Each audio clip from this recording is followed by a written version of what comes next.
Hello everyone, I'm now going to present for the comparative of traditional costing method with activity-based costing method in the perspective of their sales price margin. Sales price margin can be illustrated as the price markup from the product cost to generate profit income. So for each method, it actually differs on overhead cost for each of the product as when we calculate. Okay, now for the first one is for traditional costing method. Based on the article data referred, we are going to look on the current price of items and their direct labor hours for part A, part B and part C. We can see here in traditional costing, it uses plant-wide rate which is direct labor hours as the overhead allocation base, where it actually just calculate the overhead cost without noticing the relationship between the cost pool and the cost driver. As a result, the overhead rate now is RM26.95 per direct labor hour. As shown in this table, to calculate for the total cost, we add up the direct material cost, direct labor cost and the overhead cost applied, which is by multiplying the overhead rate with the actual direct labor hour for each part. As when we compare the total cost with the selling price here, we get the margin of the selling price. Meanwhile, for ABC costing method, which is activity-based costing method, based on the article data referred, in this study case, we are going to find the true cost for each parts by activity-based costing method ABC. The true cost here refers to total product cost that we get by adding the direct material cost, direct labor cost and special for the overhead cost we get by assigning it to its cost drivers that the writer gets after interviewing the staff of the company. As we look at here, there is few cost objects here like customer orders, parts manufactured, works orders, setups and few more. For next step, we are doing cost determination. 4% of activities that are done by the 25 employees in the company in the following groups. Activities that we get here like processing orders include 12 employees at 24% of total employees, scheduling orders include 10 employees at 20% of total employees and few more. Okay, now let's find out the unit activity cost for each of the activity by multiplying the total indirect cost given in the statement with the percent of activity.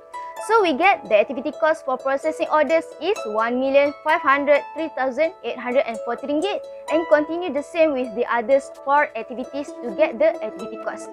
The level of activities for this processing orders and shipping part is unit level.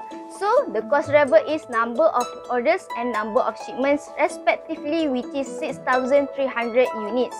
For the other three, the level of activity is batch level, which include 330 batches. Therefore, by dividing this activity cost with their cost driver quantity, we will get cost per unit of each of the activity assigned. The next step is to find the overhead cost for each of the activity assigned to get the total overhead cost for each part. At the end, we add up the total overhead cost for each part with the direct material cost and the direct labor cost. We will get the total cost assigned by activity base.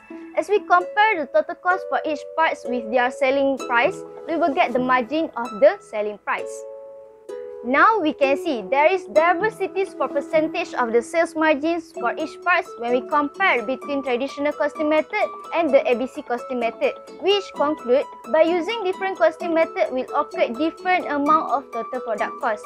To analyze this data, firstly let's focus on part A. By using traditional costing method, the selling price margin we get is 25.41%. But by calculating it through ABC costing method, we will get 27.49%, where it shows for part A will earn more profit by 2.08% more when calculating the total product cost using the ABC costing method.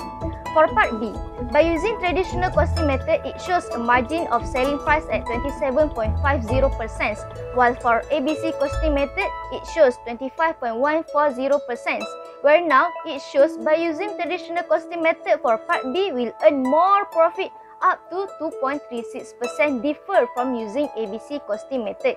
For part C, traditional costing method shows selling price margin at 35.18% and ABC shows 34.66% for the selling price margin. Where now we can see by using ABC costing method for part C, even though it still shows the best margin to compute the true cost, but just less than the traditional costing method margin percentage. In accordance with that, we can conclude that As compared to traditional costing method, activity-based costing method gives us the true cost of the part, where it assigns cost according to the specific cost drivers that assigns to each of the activity incurred for each parts to give an accurate amount of the overhead cost. That's all from me. Thank you.